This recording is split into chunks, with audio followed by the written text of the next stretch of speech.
მეგობრებო, მოგესალმებით ყველას. გისურვებთ ბედნიერ და წარმატებულ დღეს. ამასთანავე გილოცავთ დედის დღეს და ეს არის მრავალ ჯანმრთელად, ბედნიერად გახარებულები.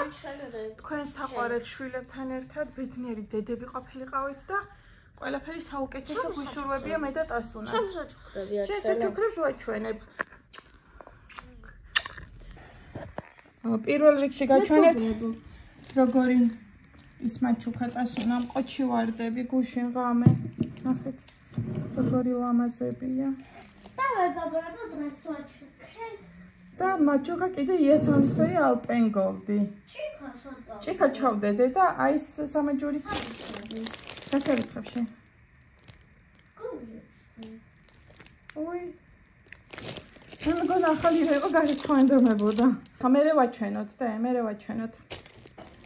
მაღაზიაში გამოვიარე, პური ვიყიდე, დაჭრილი და ესეთი. ზეთი, მე ვაჩვენებ, მე ზეთი ვიყიდეთ. იმის ზეზუბძირის ზეთი ვიყიდეთ. და გავდეთ. ესეთი, ჰა. ერთი პარტი, არ გახიო. რატო გახიე დედი? გავხსნიდი, ჩამოვამატე. გამოვიარე წალკარი ესეთი მაღაზია, სადაც იყიდება რძის ნაწარმი, ბოსტნეული და მგონი ხორცეული საუქი ქათამი იყო. გულკები და ფრთები არა. ბარკლები დავინახე. მე საღამოს ვიყავი და დღისით ალბათ ხორცეულიც უნდა გქონდეთ წესით როგორც მივხვდი. ყველის ასორტები ვიყიდე. ვანილი არა. სალათის ფურცელი. ატარა პომიდორები. პომიდორი ჩერი ვიყიდე. ყველი. აი ესეთი ყველი ვიყიდე, ნახეთ. დაახლოებით ქარხნული სტილის. გემო არც ერთი სარგამისინჯია. ყველი. აი ესეთი ყველი ვიყიდე, ნახეთ. ეს წამი ჩქაჩქარა იღებდა და ვერ ვასწრებ. აი ესეთი ყველი ვიყიდე, არასრულგუნი. არ გამისინჯია, მაგრამ მე მგონი რომ უნდა იყოს გემრიელი. აი ესეთი. და ხაჭაპურის ფიცოც რო გამოვიყენებ, ეგ რა არის და? ჩემპიქში ნახე. საერთოდ. ხო, ესეთი ყველი. გუნი. სულგუნი ვიყიდე ორი თავი. ესეც არ გამისინჯია. იმედია რომ გემრიელია. ძალიან ძილები კი არ არის პრინციპში. არა. ვიყიდე ქინძი მეგობრებო და ვიყიდე კარტოშკა. კარტოფილი. ცოტა ბევრი ვიყიდე კარტოფილი, იმიტომ რომ მალე გიწოვდება და მეგობრებო, ეს თითქოს ისო მუქი სახის არის. და ვიყიდე აი ესეთი კომში, რომელიც მომეჩვენა გემრიელი. ის იყო ლამაზი და პრიალა კომშები, მაგრამ ის კომშები მე არ მიყვას, იმას ვევჭამდა. აი ამას გონია რომ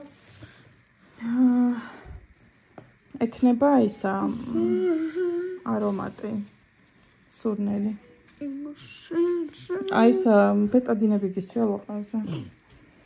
მოკლედ აი ეს იყო დაახლოებით 120 ლარის. ყველი იყო სადღაც 80 ლარამდე რა. არა 70 ლარამდე. სულ ეს იყო ჩვენი. გამოდი ფარდიდან. აი ეს იყო ჩვენი შენაძენები. ახლა ყველებს და ამ ყველაფერს დავახარისხებ მეგობრებო. კარტოფილი უნდა შევწვა, სალათას გავაკეთებ, აგერ ყველი. პურიც გვაქვს, თონის პური მინდოდა, მაგრამ აღარ იყო. იქვე იყო თონეც, მაგრამ აღარ იყო და ამიტომ რაც იყო ის მიყიდე მაღაზიაში და ნახოთ ახლა როგორ გემრიელობებს მოვამზადებ. მეგობრებო, 2 დღის წინ დედების დღეს ჩემო ქალმა დამპატიჟა ჯანსუღ კახიძის სახელობის თეატრში კონცერტზე ბეთჰოვენის ბეთჰოვენის კომპოზიციას ასრულებდნენ ჯანსუღ კახიძის შვილის დირიჟორობით და ის იყო ძალიან მაგარი იყო, აი ძალიან მომეწონა, მოკლედ ნაწყვეტებს ჩაგისვავთ და თქვენც ისიამოვნეთ, კამერულ ორკესტრი უკრავდა და კახიძის შვილი იყო, ჯანსუღ კახიძის შვილი იყო, დირიჟორი და აი ძალიან მომეწონა, ძალიან მაგარი იყო. ვისიამოვნეთ. 41 შესვენება იყო 15 წუთიანი. პირველი ნაწილი დიდხანს არ იყო, მაგრამ მეორე ნაწილი იყო 50 წუთიანი და აი გაუძრელად ხალხი ისე უსმენდა და ისე გაიარა მაგ 50 წუთმა, რომ აი ვერც კი გავაანალიზე თვალსა და ხელს შუა, აი ისეთი სასიამოვნო იყო, ყველას გირჩევთ, რომ წახვიდეთ და ერთხელ მაინც მოусმინოთ, აი ძალიან მაგარი იყო, ჩაგისვათ კადრებს და თქვენც ისიამოვნეთ, მართლაც რომ ღირს იქ წასვლა.